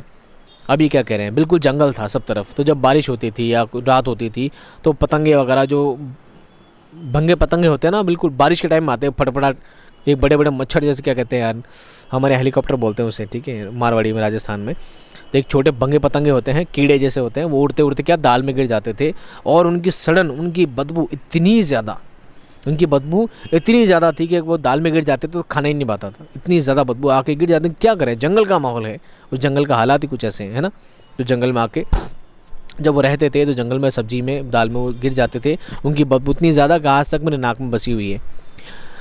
अब नाक में बसी हुई, अब सोचिए कि वो बात तो बचपन की थी और उनकी नाक में बदबू कैसे बसी हुई है। देखो, कुछ घटनाएं, कुछ हादसे, कुछ वाक़यात ऐसे होते हैं कि इंसान के जिस्म जान से वो बातें जुड़ जाती हैं, है ना। कुछ बातें इंसान को ज़िंदगी में क्या बहुत ज़्यादा अटैच हो जाती है कि इंसान अब भी वो बातें याद करता है। जैसे इंसान के साथ कोई बहुत बड़ा हादसा हो जाता है, और आज भी जब कभी उस हादसे के बारे में याद करता है तो सिहर जाता है, ठीक है। कोई एक्सीडेंट होता बचा हो, कोई वो बात याद आती तो आदमी वैसे ही खौफ, जो डर उस वक्त लगा था वही डर उसको वापस वैसा वैसे लगने लग जाता है, वैसी फीलिंग आने लग जाती है। तो ये नाक में बसी, मतलब वो बदबू उसको आदमी महसूस होने लग जाती है। इतनी ज़्यादा गंदी बदबू थी कि आज तक उसको बदबू याद है। कुछ मुद्दत बाद अब्बा और हाफिज़ुल्लाह दया में इख्तिलाफ़ हो गया, यानी इख्तिलाफ़ हो जाना, यानी मतभेद हो जाना। इख्तिलाफ़ होना यानी मतभेद हो जाना, दोनों में मतभेद हो गया। क्यों हो गया उसकी तफसील मुझे नहीं मालूम, मगर उस इख्तिलाफ़ में नाबीना हाफिज़ का हाथ ज़रूर था। एक नाबीना यानी अंधा, नाबीना यानी अंधा। क्यों हो गया था ये नहीं पता, लेकिन एक अंधा था, एक नाबीना शख्स था, हाफिज़ था, उसका हाथ ज़रूर था। उसने ही मुझे लगता है इन दोनों के बीच में मतभेद करवाया था, दोनों में कुछ ना कुछ बात डाल दी थी। उस वाक़े के बाद सग मदरसे से हमारा सिलसिला मुनक़ता हो गया, यानी कट गया, और हम रहने के लिए सग बस्ती में चले गए। सग मदरसे से हमारा ताल्लुक़ क्या हो गया, ख़त्म हो गया, और हम सग मदरसा छोड़कर कहाँ चले गए, सग बस्ती में चले गए, रहने के लिए चले गए। सग बस्ती 50-60 घरों का एक छोटा सा गांव था, जिसमें ज़्यादातर मुसलमान, राजपूत और आर्य का काश्तकार थे। वहाँ रहमतुल्लाह नाम का एक शख्स था, जिसने अपनी हवेली का एक हिस्सा हमें रहने के लिए दे दिया था। काश्तकार, काश्तकार किसे कहते हैं, किसान, किसे कहते हैं, किसान को क्या कहते हैं, काश्तकार। राजपूत लोग रहते थे उस बस्ती में, मुसलमान, राजपूत और आर्य लोग वहाँ पर रहते थे। और रहमतुल्लाह नाम का एक शख्स था, जिसने मैं अपनी हवेली का एक हिस्सा में रहने के लिए क्या किया था, दे दिया था कि आप यहाँ पर रह सकते हैं। मेरी तालीम का ढर्रा फिर बदल गया। अब देखिए, ढर्रा किसे कहते हैं, ढर्रा एक कहते हैं तौर तरीके को, ढर्रा कहते हैं तौर तरीके, आम बोलचाल के हिसाब से। मेरी तालीम का ढर्रा फिर बदल गया। ये जो चैनल चल रहा था, ये जो तकरीब चल रही थी, जो सिस्टम चल रहा था कि ये क्या ढर्रा चल रहा है, कोई चीज़ का बेढंगापन होना ढर्रा कहलाता। क्या कहलाता, ढर्रा। कोई गलत काम चल रहा हो, कोई अनसिस्टमेटिक कोई चीज़ चल रही हो, ढर्रा कह सकते हैं। कि मेरी तालीम का ढर्रा फिर बदल गया। पहले मैं सरकारी स्कूल गया, फिर मदरसे गया, फिर मदरसे गया, फिर सरकारी स्कूल गया, फिर सरकारी स्कूल गया, मदरसे गया। ये चीज़ कंटिन्यू चल रही थी, और आखिर में जाके एक मदरसा सग मदरसे में पहुँचा। वहाँ जाकर मैंने हाफिज़ की पढ़ाई पढ़ना, हिफ्ज़ की पढ़ाई करना मैंने स्टार्ट कर दिया। और आखिर में अब्बू का अख्तिलाफ़ हो गया, दोनों में मतभेद हो गया, मदरसा छोड़ दिया, मेरा ढर्रा फिर चेंज हो गया, मेरी हाफिज़ की पढ़ाई फिर मेरी छूट गई। ऐसा उनके साथ हमेशा चल रहा था। मैं सग मदरसे में कुरान हिफ्ज़ कर रहा था, मगर सग बस्ती में आने के बाद अब्बा ने मुझे सरकारी स्कूल में दाखिल करा दिया। देखिए ना, बस वही हुआ ना, बार बार कभी सरकारी स्कूल, कभी मदरसा, कभी सरकारी स्कूल के मदरसा, ये सिस्टम हमेशा चलता रहता था। सग से 1.5 मील के फासले पर एक पुराना कस्बा था, जिसका नाम बोड़िया था। क्या था, बोड़िया। वहाँ एक मिडिल स्कूल था, पढ़ने के लिए मैं वहाँ जाने लगा। मदरसे के करीब एक महलनुमा मकान, महलनुमा क्या, महल ही था। मदरसे के करीब बहुत बड़ा क्या था, महल था। महलनुमा मकान, महल जैसा ही बहुत बड़ा मकान था, ठीक है, महल नहीं था, महल जैसा बहुत बड़ा मकान था। और ये कहते हैं लगभग कैसा, महल जैसे था, पूरा महल ही था। किसी का था, नहीं मालूम किसका था, नहीं मालूम, ये तो नहीं पता, बचपन की बात है। बहुत साल बाद मालूम हुआ वो बीरबल का महल था। ओहो, किसका महल था, बीरबल का महल था। जानते हैं बीरबल कौन है, अकबर, बादशाह अकबर के जो 9 मंत्री थे, जो 9 वज़ीर थे, उनमें सबसे ख़ास नवरत्न में शामिल एक बहुत ही ख़ास मंत्री था, उसका नाम क्या था, बीरबल था। और वो किसका महल था, बीरबल का महल था, जहाँ हम ठहरे थे। और ये कहाँ था, बोड़िया में। कस्बा बोड़िया भी बहुत कदीम बस्ती मालूम होता था, यानी बहुत पुरानी, कदीम नहीं, बहुत पुरानी। जगह जगह मुनहदिम मकानात, मुनहदिम कहते हैं गिरे हुए, मुनहदिम गिरे हुए, जिसको हम बोलते हैं भग्नावशेष, भग्नाशेष, टूटे खंडहर टाइप के मकान थे। ऐसा महसूस होता था कि शहर ज़रूर किसी कदीम तहजीब का हिस्सा है, ज़रूर किसी पुरानी सभ्यता का क्या है, हिस्सा रह चुका है। अभी साल पहले मैंने अखबार में पढ़ा, वहाँ खुदाई हुई 2-3 सदी क़ब्ल मसीह के तहजीब के आसार मिले हैं। अब देखिए ये बात समझने वाली बात है। अब ये कह रहे हैं कि वहाँ मुनहदिम गिरे हुए खंडर जैसे मकान थे और ऐसा लगता था जैसे कोई पुरानी सभ्यता है, जैसे सिंधु सभ्यता है ना, हड़प्पा सभ्यता है, मोहनजोदड़ो सभ्यता है, ऐसी कोई सभ्यता का हिस्सा लगता है। ऐसे टूटे फूटे मकान वहाँ पर बहुत सारे मैंने देखे थे। कहाँ पर? बोड़िया में। और अभी कुछ टाइम पहले जब उन्होंने अखबार पढ़ा, यानी अब कब, जब जवान होने के बाद बड़ी, जिस हम ये लिख रहे हैं अपनी जीवनी, कभी थोड़ी दिन पहले पढ़ा कि मैंने अभी कुछ साल पहले पढ़ा था कि वहाँ पर खुदाई हुई थी और वहाँ पर कुछ क़ब्ल मसीह पहले, कितने क़ब्ल मसीह पहले, 3 सदी क़ब्ल मसीह। क़ब्ल मसीह को आप कह सकते हैं बिफोर क्राइस्ट, है ना, ईसवी पूर्व, हिंदी में क्या कहते हैं, ईसवी पूर्व। कितनी? 3 सदी, 300 साल पहले, 300 साल पहले, 300 यानी 300 ईसवी पूर्व की सभ्यता के कुछ वहाँ पर आसार मिले हैं, कुछ नक्शे मिले हैं, कुछ ऐसी वहाँ पर चीज़ें मिली हैं वहाँ पर खुदाई करने पर।